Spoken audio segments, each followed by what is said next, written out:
I don't always wear two sets of headphones, but when I do, they're made by Apple. What's up YouTube? It's your boy Rhett, back at it again with another video. And today we're talking Apple AirPods Max, the newly released headphones from Apple, the highest end headphones that they've ever released, the first over-ear AirPods. That's what we're talking about today. And we're going to talk about how even I, an Apple fanboy, some people have called me the Lord of Apple products because I have so many Apple products. Why even I, as the Lord of Apple products, am not going to be buying the Apple AirPod Maxes. With that being said, there are some very valid reasons to buy the Apple AirPod Maxes, so that's what we're going to talk about in this video. If you watch all the way to the end, you're going to get reasons that you should buy these headphones and then reasons that you shouldn't buy these headphones. What are the good use cases for these headphones and what are the bad use cases for these headphones? So let's just jump into it. You're going to get all the information. You're going to love it. We're going to get smarter.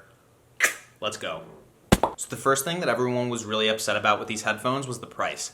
They retail for $550.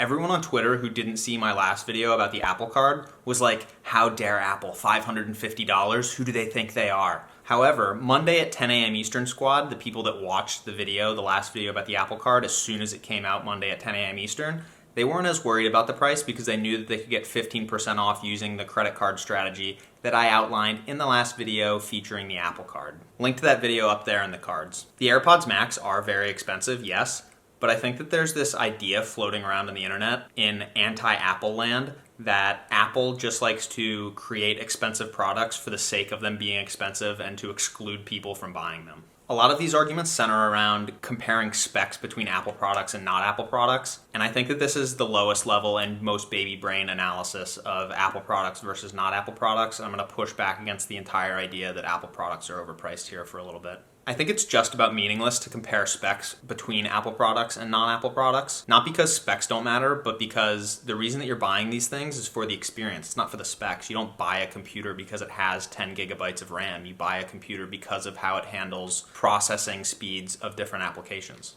And in a traditional world, the specs would determine how fast something is. But Apple has sort of created its own lane where it controls the entire hardware and software stack now. And so those traditional on-paper metrics aren't as relevant as, they used to be in the past, or as some of these low-level analysis would make you believe. A lot of people are going to buy this because they're just interested in having the highest end audio experience that Apple is going to offer because they're already bought into the ecosystem. All of their devices are made by Apple. They just want, okay, what is the audio product? I have the AirPods Pro, I have the Beats. What is the highest end audio product Apple is going to offer that's going to integrate with all of the devices that I already own? Those people are not interested in comparing specs. They just want the best thing that Apple's going to offer, and this is what that is. The price is really high, but I think people comparing these headphones straight out the gate to those Sony 8675309s or to some ultra high-end headphone that people who aren't audiophiles have never heard of are missing the point that these are just the best headphones made by Apple, and people will buy them for that reason. Side note, why do companies that are not Apple, like Sony and like Dell, name their products after Elon Musk's children? Even my wonderful Dell monitor has some insane dumb name. They should just call it Big Fucking Monitor, because that's what it is. It's not. It's called Dell 492D107C. And the Sony headphones, they should just call them the Sony Travel Headphones, or the noise-canceling good Sony headphones. But instead, they call them the Sony 8675309s, and no one can remember the name. So overall, the price is high, but you have to understand what you're paying for. You're paying for all the design, you're paying for the H1 chip, you're paying for the computational audio, you're paying for the spatial audio, you're paying for this unique high-end product. It's going to integrate seamlessly better than any other high-end headphone with all the Apple devices that you already own. So I think price by itself, it is high, but it's not a total deal breaker. If you're looking for really great headphones, you're probably still in the game at this point. Next, we're going to talk about the experience, and I'd like to divide this into 4 categories here. I'm going to talk about comfort, I'm going to talk about design, I'm going to talk about the noise canceling, I'm going to talk about the audio. So first off, comfort. The band at the top looks incredibly comfortable. The headphones are very heavy, and apparently Apple has engineered them to be more ergonomic using that mesh band at the top. When I heard about this mesh design, I was very optimistic. It sounds like Apple really took its time in design and figured out a way to make these heavy headphones more comfortable and slightly more ergonomic for the people that are going to be wearing them for a very long time. Because that's, the reason you're getting these is to wear them for a very long time, whether it's sitting down to program, listening to music, editing video, or even traveling. Moving on to the design, the AirPods Max definitely stand out, which is great because when I first saw them, I envisioned myself walking down the aisle of an airplane and thinking about all of the losers in first class wearing Gen 1 AirPods. I just am walking down the aisle. Oh, idiot wearing Gen 1 AirPods. Have you not heard the news that the AirPod Maxes are out now and that they're $550? And then I would just be wearing them, walking down into coach, and oh, what an idiot. He bought first class instead of buying the AirPod Maxes. Who did he think? What does he even know? So you're definitely going to stand out, and you're definitely going to be better than the people that just have the normal AirPods. So that's a plus.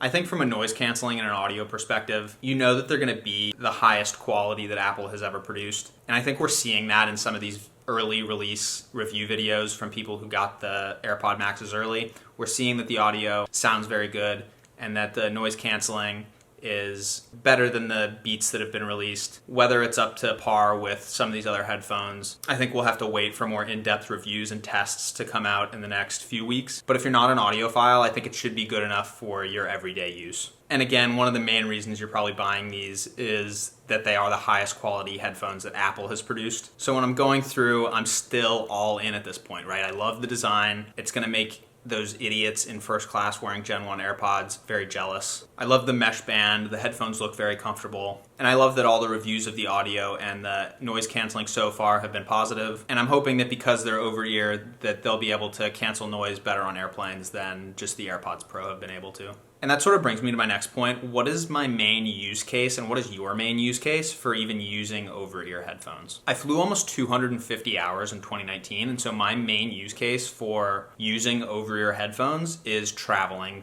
particularly on planes. While the AirPods Pro are very convenient, over-ear headphones are always going to be better on planes and trains just because they're going to be able to cancel out more noise, and their battery life is going to be a lot longer than the AirPods Pro. That's, I think, the biggest downside to the AirPods Pro is that the battery life is only about 4 hours. They do charge quickly in the case, but you do have to take them out every so often if you have a long travel day. With how expensive the AirPods Max are, I believe that their audio will be a lot better than the Beats, and I believe that their noise canceling will be a lot better than the Beats. However, ultimately, they're just not as portable. The best part about traveling with the Beats is this right here, this little clip on the top of the Beats case. Because what you can do is you can loop this through a clip and hook it onto your bag. Just like that. Here we are, and now it's not going anywhere, right? It's totally hooked onto your bag, you're good to go.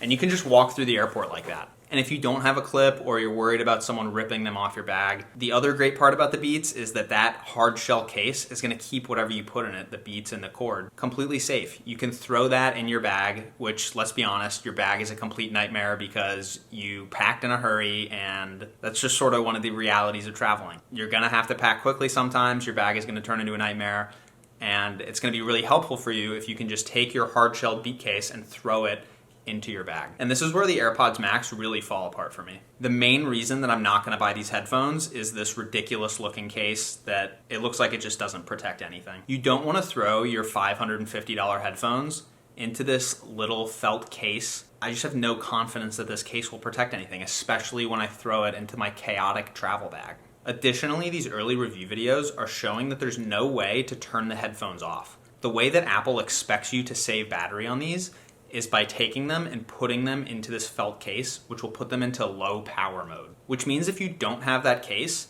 your battery is just draining. And then once they're in the case, you have to charge them via Lightning. To me, this whole case situation screams first generation product. And this is the risk that you take when you buy any first generation product. There are going to be these problems with the sort of the regular use cycle of using the product. In the regular use cycle of using these AirPod Maxes, okay, you're at an airport, you have the headphones on, you take them off, where do you put them? You can't put them in your little case because where's your little case? It's in your bag somewhere. You gotta dig out the little case. You're not just gonna hold these things with you all the time.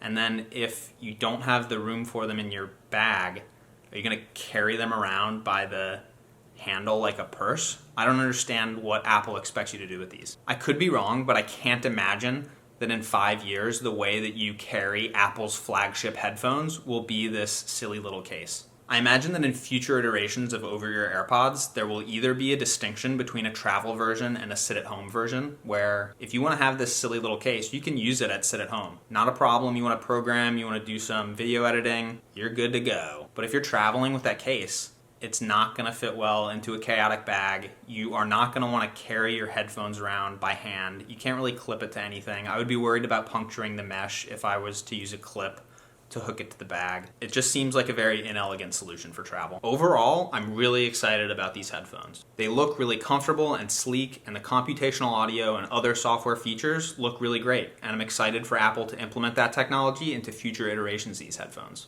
However, these headphones were clearly not designed with ease of travel in mind. In my opinion, these are very obviously targeted to be hang around the house, use in your studio, use for programming, use in the office, use for video editing headphones. These are not travel headphones. And it's for that reason and that reason alone that I will not be buying them. If you're looking for headphones to use at home, in a studio, in an office, or just walking around your house and you want an over-ear experience and you're already in the ecosystem, I think this is a no-brainer purchase. However, if you are looking for travel headphones, I see the case and the charging situation with these as a huge detriment. If Apple releases other cases or even just a software fix to be able to turn these headphones off whenever you want, I think that is going to be a total game changer for their use in travel. Until then, I'm going to stick with the Beats, or maybe pick up and try the Sony 8675309s and see if those are more comfortable than the Beats, because I've heard really good things about those Sony headphones. So that's it. That's the reason I'm not going to buy these AirPod Maxes. I really like them. I really do want to buy them, but ultimately they just don't fit any of my use cases for using over-ear headphones. If I change my mind, you guys will be the first ones to know. I will definitely make a video about it, and I'll clickbaity title, I was wrong, AirPod Max headphones. It's going to be great, so watch out for that if I ever do change my mind, or if there are any updates to these headphones that I find worthwhile talking about, I'll definitely let you guys know. Also down below in the comments, let me know, are you going to get the AirPod Maxes? Are you going to use them for travel? Are you going to use them for work? What is really your main use case for over-ear headphones? And then if you have any questions, I do respond to all the comments. So go ahead and leave any question down below. Let me know if there's any other videos or topics you want me to cover. And if you made it this far, go ahead and like the video. It helps grow the channel, pushes my videos through the YouTube algorithm. I will be forever in your debt. And then keep it tuned here every Monday, 10 a.m. Eastern for a new video, Tech, Money, Success. You're gonna get smarter, I'm gonna get smarter. We have little baby brains right now, but in 6 months or a year, we're gonna have big, grown-up, adult, giant, universe, galaxy brains. I love you all. Goodbye.